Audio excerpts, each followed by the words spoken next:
La relance, pour nous, en 2018, on peut la présenter sous deux formes ou sous deux développements importants. L'arrivée de nouveaux propriétaires à la Pointe-Noire, avec le gouvernement du Québec et le port de Sept-Îles qui ont acquis les anciennes installations de la minière Cliff. On peut également dire que la mise en service du nouveau quai multi-usagers, ça a vraiment été le signe de la relance qui s'est bâtie indéniablement en 2018. C'est une infrastructure de classe mondiale. C'est le plus gros terminal de vrac en Amérique du Nord. À lui seul, il peut prendre en charge autant de volume que tout le volume qui rentre en destination des Grands Lacs avec la voie maritime. On est bien outillé pour le futur avec cette infrastructure-là. Les premiers temps ont été quand même, plus ou moins, pas je dirais ardus, mais compliqués. Mais ça s'est quand même très rapidement, on a pris notre momentum, ça a bien été. Les machines sont devenues quand même assez d'une certaine fiabilité, ça s'est bien placé. Avec l'équipe qu'on a au port, puis avec l'équipe aussi de notre opérateur qui commence à se stabiliser, à mieux aller, on voit quand même ça de bon augure. L'état de croissance qu'on vit actuellement, ou la croissance qui se présente à nous, c'est une croissance qui va être vraiment bâtie sur le cadre d'une orientation qui est la plus chère pour le port de Sept-Îles, qui est le partenariat.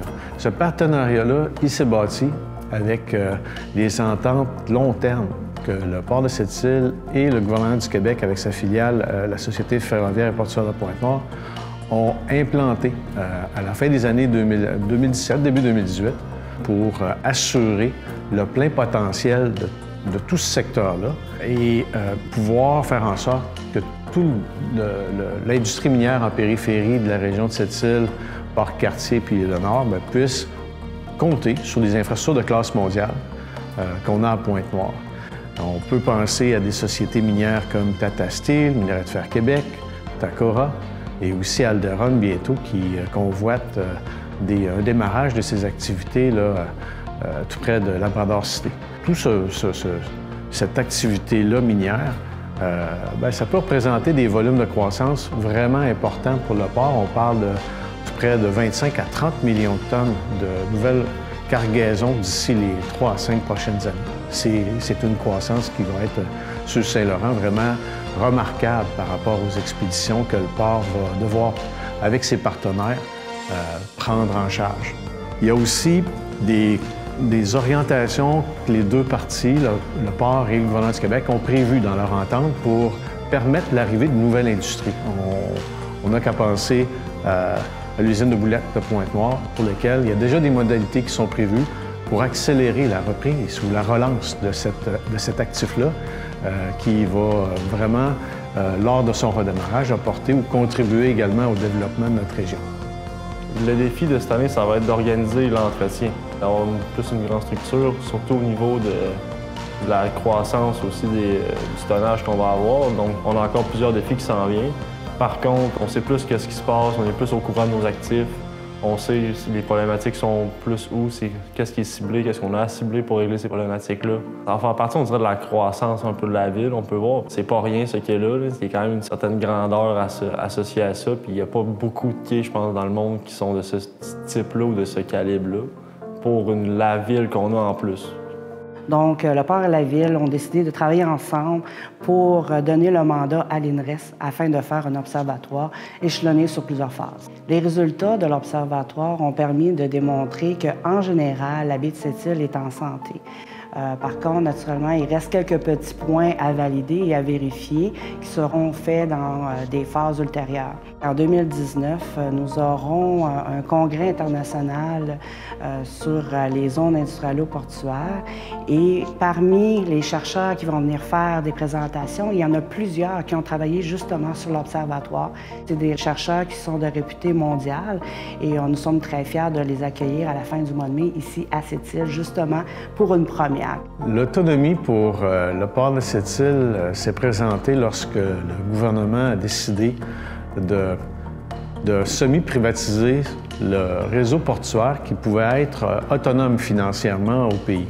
Il y a tout près de 19 ports, dont le port de Sept-Îles, qui ont reçu les clés des actifs qui appartenaient à l'État.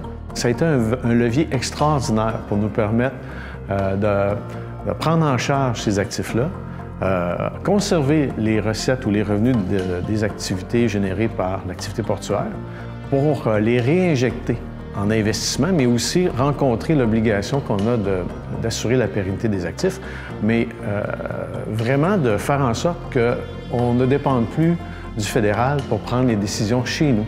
Et ça s'est traduit pour le port de Sept-Îles et la région avec des investissements qui ont totalisé plus de 500 millions, un demi-milliard de dollars dans les 20 dernières années. Ça a été vraiment structurant pour permettre de mettre en place les infrastructures pour supporter notre croissance et notre développement économique. Et ça, on peut en être fiers. Le port de Sept-Îles a revu sa politique de dons et contributions en 2018. Dorénavant, les dons et contributions seront orientés principalement vers les causes sociales et humanitaires en support à la famille. En 2018, nous avons supporté des organismes dans la communauté de Sept-Îles, dont la station récréo-touristique Galix, le câble Virage, les Hivernants, le Vieux Quai en Fête. De plus, le port a continué son support à nos partenaires usuels, tels que le Marathon Mamou, le comptoir alimentaire, les Limes des Sables, Transit, Homme Sept-Îles, par prêt de matériel, bénévolat des employés, pour démontrer qu'on est présent, on fait partie de la communauté et on va y rester. Cette année, on célébrera notre 20e anniversaire d'autonomie et on peut en être fier parce que le port de Sept-Îles, on l'a dit depuis le début, c'est le port des gens d'ici et c'est un port maintenant qui est géré par des Sept-Îliens qui ont à cœur leur développement.